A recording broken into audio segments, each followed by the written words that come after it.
Cartilage repair and restoration techniques, certainly some hope for damaged knees. So when we think about cartilage injuries, when we look with the arthroscope, that small camera we can insert into the knee, studies have shown that up to 60% of knees show some sort of cartilage wear or damage. This, of course, can lead to pain, swelling, and stiffness in the joint. And the biggest problem with cartilage injuries is that cartilage has a real limited potential to heal. There's no discrete vessel that goes to cartilage. Cartilage is really nourished by the joint fluid and by the bone behind it. So as a knee surgeon, as an orthopedist, I ask myself, how can I make this, which is a pretty bad cartilage injury? You can see the bone exposed here. You see the cartilage flaps. All this has to be trimmed. How can I make that look like this, which is a pristine sea of white, so that I don't have to do this, which is a total knee replacement? Total knees work well, but if you ask any patient, of course, they'd rather have their own knee than some metal and plastic to replace it. So what can we do to treat isolated cartilage lesions? This talk is really centered on discrete or focal cartilage tears and injuries. It's not really diffuse arthritis. That's a different topic. But how do we treat these lesions? The first step is, of course, a non-operative approach. So we have a basic toolkit, which is really for symptomatic relief. It's to improve people's pain and their symptoms. It's not to restore the cartilage. But following some of these options can certainly improve people's symptoms. Activity modification, of course, it's very simplistic, but it works. I always give patients my own example. I had knee surgery 20 years ago, and now I find that if I were to run on the concrete, my knee hurts, so I don't run outside. I do more of the cycle. I do the Stairmaster. Things like that, either minimizing or eliminating the things that exacerbate your knee pain can obviously make your knee pain better. Weight loss. Again, it seems very simplistic, but weight loss has been shown to improve knee symptoms. Greater weight means more load across the joint, which can mean more pain. Physical therapy has also been shown to improve symptoms related to cartilage lesions. Anti-inflammatories, of course, that work by two methods, really. One, to decrease the inflammation, and they also directly address the pain. And I try to use injections sparingly. We can use steroid for acute flare-ups, and hyaluronic acid, or what we call almost the lubricant type of injections, can also be used if patients want to try it. But what about the people that fail conservative measures? Their knee still bothers them. We tried some of these non-operative approaches. What do we have to offer them? Well, really, there are three basic categories of knee surgeries that I can offer them. One is marrow stimulation. And really, it goes by the name of microfracture. That's the most common technique. You've probably heard of it. This relies on bone marrow stem cell recruitment. So here's a healthy knee over here. And here's a diseased knee where there's a discrete focal cartilage tear. You can see the bone that's exposed. What we do is we prepare that area, and then we take an awl and we poke holes into it.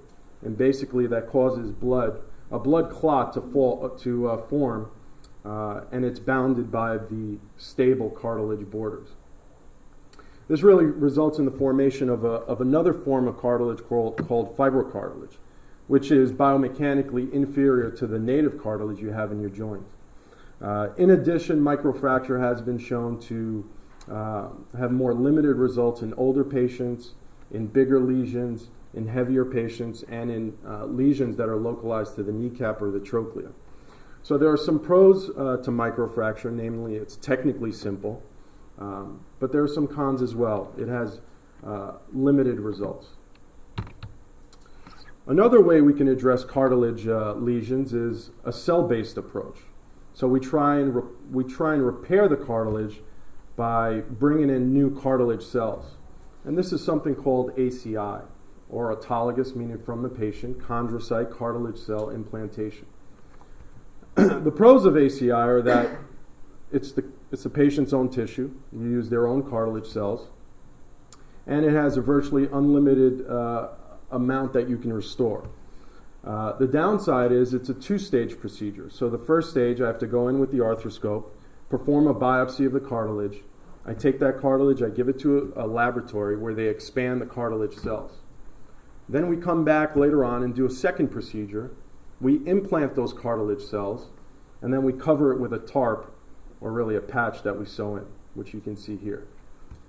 So the pros I've mentioned, some of the downsides are, of course, that it's multiple procedures, that it's costly, and the third thing is that studies have shown that up to 25% of patients may actually show too much growth here. So the cartilage sort of expands wildly, and you get a big bump that causes mechanical symptoms, which you have to trim down.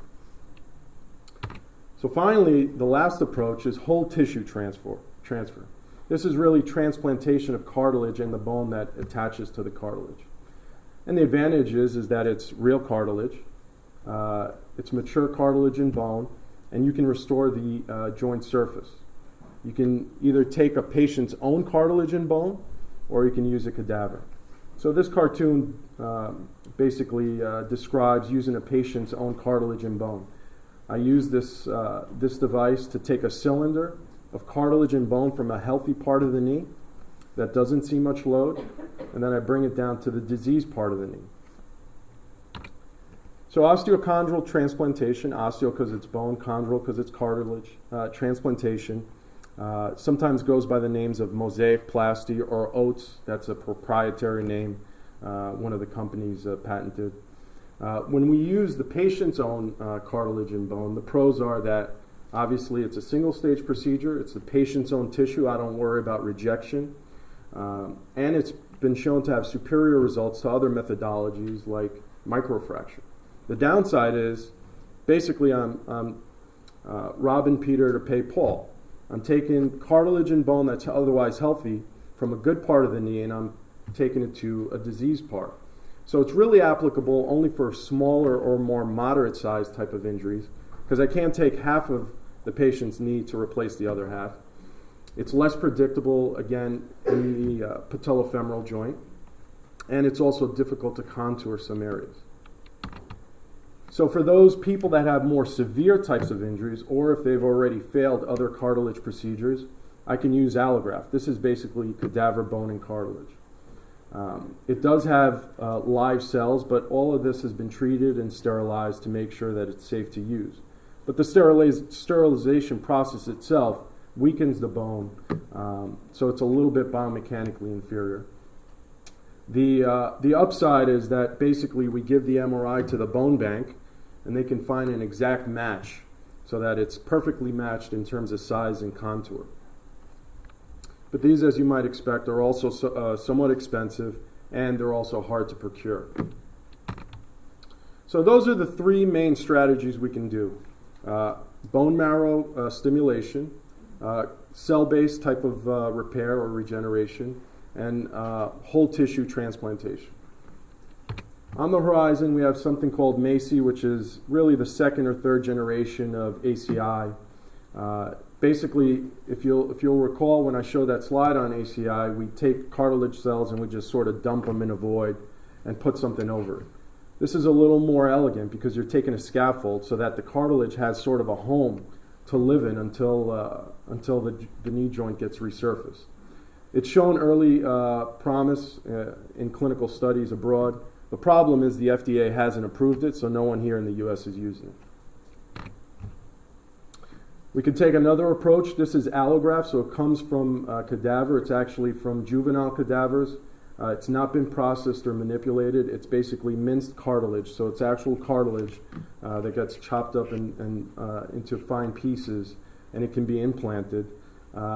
This too has shown some early promise, but the studies are limited to date. And then, of course, you can just take a synthetic scaffold and take out the diseased bone and cartilage and replace it with that.